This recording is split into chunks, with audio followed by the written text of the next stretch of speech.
sing a song? Yes, I do. No. No, I don't. When he asks, do you know how to sing a song?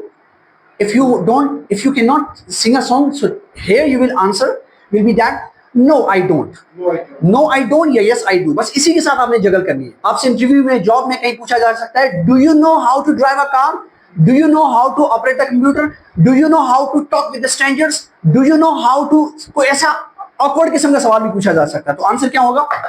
Yes, I do. Yes, I do. जबरदस्त. Answer क्या होगा? Yes I do. या होगा no I don't. लंबे answer नहीं देने. लंबे answer कब देने? जब मैंने आपको बताया व्हाट के साथ क्वेश्चन हो, व्हेन के साथ हो, वेयर के साथ हो, व्हाई के साथ, हाउ के साथ, how often, how long, how much, how many, ये क्वेश्चन हो तो उसका आंसर आपने लंबा देना है. जिस तरह मैं आपसे पूछता हूं where are you from, I am from there. लेकिन अगर मैं आपसे पूछता हूं आर यू फ्रॉम रावलपिंडी, तो अब आपने क्या बोलना है? यस आई एम, या बोलेंगे नो आई एम नॉट.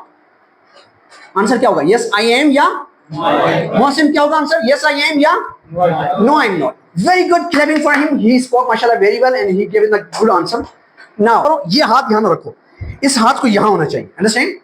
खड़े हो ताबे से कॉन्फिडेंस शो करे से, आंखों में देखो सर, बला का कॉन्फिडेंस आपके अंदर. सबसे पहली चीज मैं आपको क्या सिखा रहा हूं? कॉन्फिडेंस. क्या लो? मां कसम हिला के रख दोगे, कहीं भी जाओगे छा जाओगे, आप जैसा कोई नहीं होगा. कॉन्फिडेंस आपके अंदर हो. और पाँव ये आपने यूं किया नहीं, पाँव को पूरा ऐसा जम के खड़े हो, आंखों में देखो. उसके बाद आपने यूं से यस, चेहरे पर मुस्कुराहट आपका सबसे बेहतरीन टूल है कि आपका कॉन्फिडेंस शो करेगा. Yes come here, that's it. शाबाश, बॉडी आपकी अच्छी है, यूं करके करो. Yes, ask the question. Do you talk to going to conference? Yes, I do.